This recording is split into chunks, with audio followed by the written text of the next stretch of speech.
Wacana pertemuan Prabowo Subianto dengan para Presiden Republik Indonesia terdahulu kembali mencuat. Pertemuan ini dinilai penting sebagai upaya merajut rekonsiliasi politik pasca pemilu 2024, tapi juga momentum strategis untuk membahas masa depan bangsa. Jika terwujud, pertemuan tersebut tidak sekedar seremoni, namun menjadi ruang diskusi antar pemimpin bangsa untuk menghadapi tantangan pemerintahan ke depan. Menariknya, sebelum para presiden terdahulu dan Presiden RI terpilih bertemu, justru putra-putri mereka lebih dulu menunjukkan kedekatan. Mulai dari Agus Harimurti Yudhoyono, Puan Maharani, hingga Gibran Rakabuming Raka yang berkumpul bersama saat momen ulang tahun Ragowo Hedi Prasetyo Joyo Hadikusumo atau Didit Hadi Prasetyo, putra dari Presiden Prabowo Subianto. Bahkan anak-anak hingga menantu dari presiden-presiden RI terdahulu pun ikut dalam acara tersebut. Lantas, apakah momen berkumpulnya anak-anak presiden dari masa ke masa ini akan diikuti dengan pertemuan Prabowo Subianto dengan para presiden terdahulu?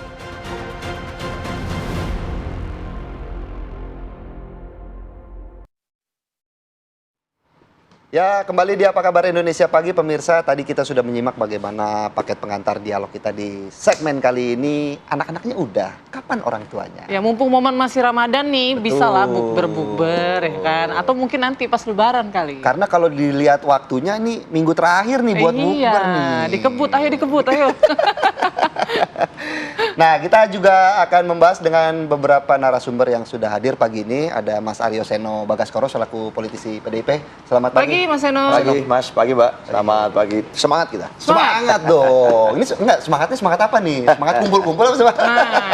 Semangat kumpul-kumpul kayaknya. Gitu ya. Dan juga ada Mas Adi Praitno selaku analis politik. Selamat pagi Mas Adi. Mas Adi. Pagi. Saya juga mantap ini. Iya. Dan nanti yang akan bergabung juga lewat sambungan Zoom ada Herzaki Mahendra Putra, koordinator juru bicara Partai Demokrat. Kita kemana dulu nih? Kita ke Mas Seno terlebih dahulu. Mas Seno, tadi kita sudah melihat ya, kumpul-kumpul anak-anaknya udah begitu kan. Tapi dalam paket pengantar kita tadi kayaknya ada yang kurang. Ada Pak Prabowo, ada Pak Jokowi, ada Pak SBY. Kurang satu nih. Kapan Ibu Mega? Kumpul-kumpul yang mana dulu nih?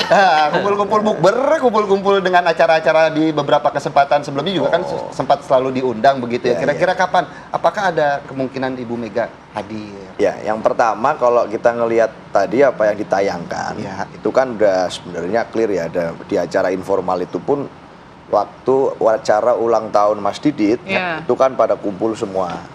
Dari mantan-mantan anak-anak mantan presiden, keluarga-keluarga presiden itu pada hadir di sana. Dan termasuk keluarga besar Bung Karno. Ada Mas Guru Soekarno Putra yang hadir di situ. Lalu ada Mbak Puan Maharani dan Mbak Pinka. Dan ini adalah semuanya adalah bagian dari keluarga besar Bung Karno.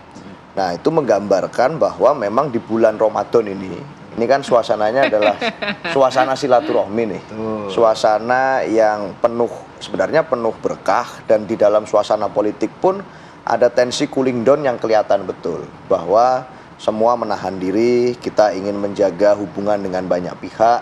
Apalagi yang ulang tahun Mas Didit, selain adalah putra presiden, beliau juga punya pergaulan dan komunikasi yang sangat luas. Artinya memang berkawan, bersahabat, berteman, di dalam konteks personal di luar sekedar hubungan sebagai sesama anak mantan presiden. Jadi itu menggambarkan bahwa yaitu tradisi partai kami juga seperti itu. Di PDI Perjuangan kita mengedepankan gotong royong dan punya tradisi menghormati silaturahmi. Itu sih. Berarti tradisi ini nanti lanjut ke orang tuanya? Ya kita lihat nantilah. Tapi kan kita lihat bahwa memang situasi hari ini secara konsisten kita sudah menyampaikan semua publik sudah tahu bagaimana PDI Perjuangan punya sikap terhadap pemerintahan saat ini. Satu, itu tidak bisa dikeluarkan dari konteks hari ini kita bicara.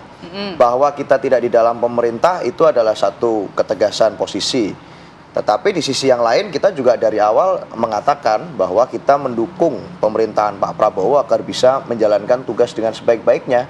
Jadi kita berharap hubungan itu bisa terjadi dengan saling hormat-menghormati. Pak Prabowo menghormati posisi kami menghormati peran yang dilakukan Pak Prabowo, termasuk peran kami dalam menjalankan fungsi kritik dan check and balance yang proporsional. Nah, itu. Jadi kalau masalah pertemuan saya rasa tanpa pertemuan sekalipun, itu kan sebenarnya sikap kami sudah sangat clear, gitu Pak. Tapi apakah kemudian pertemuan kemarin juga dimaknai bahwa ini pesan dari Ibu Puan begitu ya, yang memang kan kemarin kan sempat meminta untuk menjaga kehangatan, hubungan romantisme salah satunya dengan Pak Jokowi. Apakah kemudian PDIP akan memaknai ini sebagai satu kesatuan yang mana memang ini loh kehangatan yang harus dijaga seperti itu, sedikit melunak? Satu, saya rasa sebagai manusia Indonesia hari ini, itu multi peran lah yang dijalankan oleh kita semua. Saya di sini sebagai politisi partai, di kampus jadi mahasiswa, contoh paling mudah. Nah, di dalam konteks itu Mbak Puan juga menjalankan banyak fungsi. Satu sisi tentunya sebagai ketua DPP, salah satu kader partai terbaik yang dimiliki PDI Perjuangan. Di sisi yang lain juga beliau menjalankan tugas negara sebagai ketua DPR RI yang harus profesional dan tentu saja menjalin silaturahmi dan hubungan yang baik dengan semua pihak. Dan dalam konteks itu tentu kita mendukung apa yang disampaikan oleh Mbak Puan untuk menjaga tradisi dan merawat silaturahmi kepada banyak pihak. Nah, tetapi tentu saja di dalam konteks pertemuan, apalagi antar pemimpin, kalau bicara Bu Mega misalnya, maka itu konteksnya ada multiple konteks. Salah satunya tentu saja timing, momentum yang paling tepat, dan tentu saja adalah tindak lanjut dari pertemuan-pertemuan simbolis. Kalau Bu Mega sebagai ketua umum partai, lalu apa yang kemudian bisa ditindaklanjuti dari suatu pertemuan untuk bangsa dan negara, itu yang harus dipikirkan matang. Oke. Nah, jadi timingnya belum tepat. Kalau fungsinya diubah sedikit sebelum ke Mas Adi ya, di fungsinya diubah sedikit lah, mungkin bukan mantan presiden membahas politik atau bangsa, lebih kayak reuni-reuni kecil aja gitu, reuni-reuni doang, sahabat lama. Kalau masalah reuni berarti kan itu masalah informal saja. Itu nggak bisa? Ya, itu bisa nanti kapanpun peluang silaturahmi itu tentu saja dijaga dan dihormati oleh partai. Mas Adi tuh udah nahan dari tadi mau komen. Jadi apalagi kalau urusan ngopi-ngopi kan itu kan ya nanti kita bisa pikirkan lah. Tapi buat kami yang penting kerangkanya adalah apakah kemudian sesuatu yang ditampilkan oleh para pemimpin bangsa kita itu kemudian endingnya muaranya manfaatnya apa nih buat masyarakat. Itu tentu yang harus kemudian kita terus matangkan. Oke, dikit lagi. Tapi sejauh ini ada undangan nggak, misalnya dari pihak Pak Prabowo gitu? Tentu saja kedua belah pihak antara Bu Mega dan Pak Prabowo dalam konteks kepartean kita juga mengharapkan yang terbaik untuk para pemimpin. Saya mengharapkan yang terbaik. Ada tidak? Apanya? Undangannya. Dalam konteks ingin bertemu, saya rasa dua-dua punya keinginan itu untuk melakukan pertemuan kalau antara Bu Mega dan Pak Prabowo. Kalau dan masih itu dirasa-rasa berarti belum lah ya. Sebenarnya belum ada undangan formal juga ya, panggilan atau... Ya, itu sudah wacana lama, artinya bukan suatu berita atau gagasan baru, dan sebuah wacana yang sudah lama didoakan oleh banyak orang di Republik ini bisa segera terjadi. Ya, kita harapkanlah nanti bisa ada momentum yang tepat. Apalagi ini kan momentum yang baik di bulan Ramadan, tapi tentu saja kita juga hari ini sebenarnya punya membagi fokus ke berbagai konsentrasi. Selain kasus di PDI Perjuangan hari ini, sekjen kami menghadapi kasus hukum, ada juga momentum penting konsolidasi Kongres. Jadi di poin-poin itu kita masih membagi-bagi energi. Baik. Mas Adi, mungkin kayaknya menu nasi goreng bukan menu yang pas untuk berbuka puasa begitu ya. Jadi pertemuan ini belum bisa terlaksana. Mungkin melihatnya tanggapannya seperti apa dari Mas Heno tadi? Ya, saya kira ada yang substantif dan ada yang simbolik. Yang kita bicarakan itu selama ini adalah hal-hal yang sifatnya simbolik. Bertemu, guyup, kumpul-kumpul, ada makan bersama, dan seterusnya.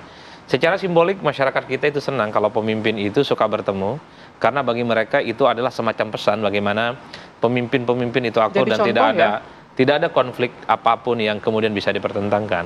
Tapi kalau mau jujur sebenarnya, apakah kalau bertemu persoalan kebangsaan itu selesai? Enggak juga kan? Problem-problem kebangsaan per hari ini ya saya kira masih begitu pelik dan begitu banyak yang belum tuntas. Padahal per hari ini sekalipun nyaris tidak ada ketua umum partai, nyaris tidak ada mantan-mantan presiden di Republik Indonesia yang tidak sami'na wa ta'na dan tidak lurus dengan pemerintahan hari ini.